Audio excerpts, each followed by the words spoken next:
السلام علیکم ورحمۃ اللہ وبرکاتہ۔ 7th کلاس اسلامیات میقات سوم الف۔ بسم اللہ الرحمن الرحیم۔ میرے عزیز طلباء، میقات سوم الف میں سے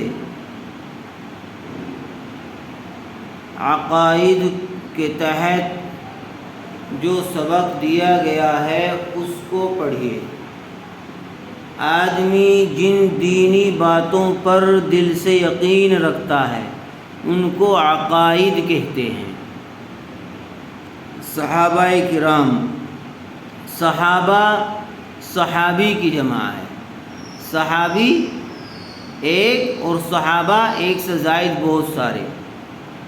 جس شخص نے ایمان کی حالت میں حضور صلی اللہ علیہ وسلم سے ملاقات کی ہو اور ایمان ہی کی حالت میں اس کی وفات ہوئی ہو، اس کو صحابی کہتے ہیں۔ کیا کہتے ہیں؟ اس کو صحابی کہتے ہیں۔ ایسے شخص کو جو نبی کریم صلی اللہ علیہ وسلم کی زندگی میں آپ پر ایمان لایا اور پھر اس ایمان پر قائم رہا۔ صحابہ بہت سارے ہیں، ان کے مرتبے آپس میں کم زیادہ ہیں۔ مرتبے کے اعتبار سے ظاہر سی بات ہے سب کے سب برابر نہیں ہو سکتے ہیں۔ تو اسی طرح سے صحابہ کرام رضوان اللہ علیہم اجمعین میں بھی درجات ہیں۔ تمام انسانوں میں انبیاء علیہم الصلاۃ والسلام کے بعد حضور صلی اللہ علیہ وسلم کے صحابہ کرام رضوان اللہ علیہم اجمعین کا مرتبہ اور مقام ہے۔ تمام صحابہ کرام کامل ایمان والے، متقی، پرہیزگار اور اعلیٰ درجے کے ولی تھے۔ اللہ تعالیٰ کا کامل اتباع کرنے والے، اللہ تعالیٰ کی مرضی کے مطابق زندگی گزارنے والے۔ قرآن کریم میں ایمان والوں کی جتنی بھی اچھی صفات کا ذکر کیا گیا ہے، ان تمام صفات کے سب سے پہلے مصداق صحابہ کرام رضوان اللہ علیہم اجمعین تھے۔ جتنی اچھی صفات کا، اچھی عادتوں کا تذکرہ کیا گیا قرآن کریم میں کہ ایک مومن کے اندر یہ صفات ہونی چاہیے، یہ خوبی ہونی چاہیے، وہ ساری خوبیاں صحابہ کرام رضوان اللہ علیہم اجمعین کے اندر تھی۔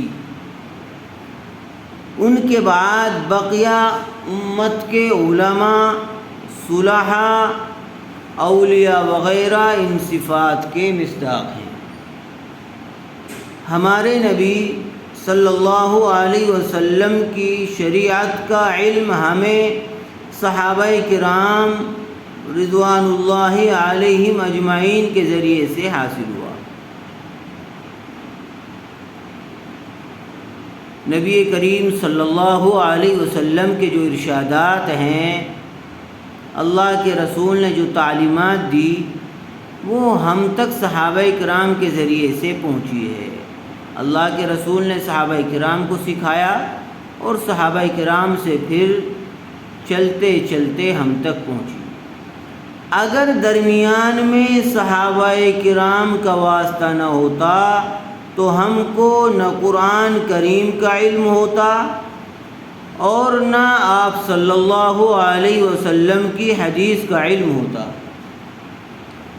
امت میں سب سے زیادہ قرآن کو سمجھنے والے صحابہ کرام تھے۔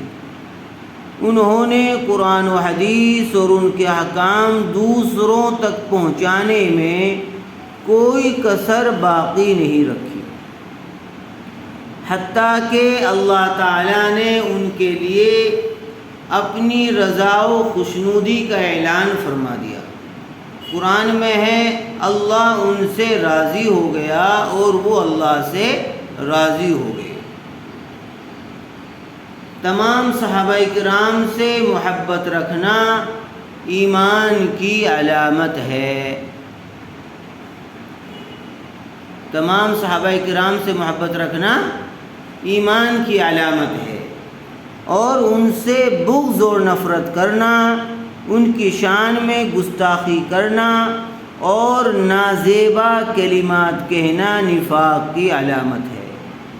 حضور صلی اللہ علیہ وسلم نے فرمایا، میرے صحابہ کے بارے میں برا کہنے سے ڈرو، میرے صحابہ کے بارے میں برا کہنے سے ڈرو، میرے بعد ان کو ملامت کا نشانہ نہ بناؤ۔ جس نے ان سے محبت کی اس نے میری محبت کی وجہ سے ان سے محبت کی، اور جس نے ان سے دشمنی رکھی اس نے مجھ سے دشمنی رکھنے کی وجہ سے ان سے دشمنی رکھی، اور جس نے ان کو تکلیف پہنچائی اس نے مجھ کو تکلیف پہنچائی، اور جس نے مجھ کو تکلیف پہنچائی اس نے اللہ کو تکلیف پہنچائی، اور جو اللہ کو تکلیف پہنچائے گا تو قریب ہے کہ اللہ تعالیٰ اس کو عذاب میں گرفتار کر لے گا۔ تو یہ شان ہے صحابہ کرام رضوان اللہ علیہم اجمعین کی۔ صحابہ کرام کا بہت اونچا مقام ہے۔ کوئی مسلمان اگر اپنی ساری عمر نیک اعمال میں گزار دے اور احد پہاڑ کے برابر خدا کی راہ میں سونا خرچ کر دے، پھر بھی کسی صحابی کے ادنی عمل اور معمولی صدقے کی برابری نہیں کر سکتا۔ قرآن و حدیث میں صحابہ کرام کے نقش قدم کی پیروی کرنے اور ان سے عقیدت و محبت رکھنے کی تاکید فرمائی گئی ہے، اور ان کی برائی کرنے کو ناجائز و حرام بلکہ لعنت کا سبب فرمایا گیا ہے۔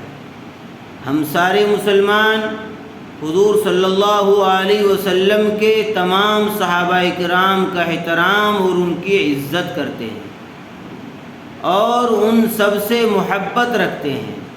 ان میں سے کسی کی برائی، عیب جوئی یا کسی قسم کی بے عزتی کرنے کو سخت گناہ سمجھتے ہیں۔ عیب جوئی، عیب تلاش کرنا، کمیاں تلاش کرنا یا کسی قسم کی بے عزتی کرنے کو سخت گناہ سمجھتے ہیں، اور ان کے وہ تمام فضائل جو قرآن و حدیث میں ذکر کیے گئے ہیں ہم ان کے لیے مانتے ہیں۔ تو عقائد کے تحت جو سبق آپ کو دیا گیا اس کو اچھی طرح سے یاد کیجئے، سمجھنے کی کوشش کیجئے، اور اس کو اپنی کاپی میں اتار لیجئے۔ پھر آن لائن کلاس کے ذریعے سے میں اور اس کو اچھی طرح سے سمجھا دوں گا۔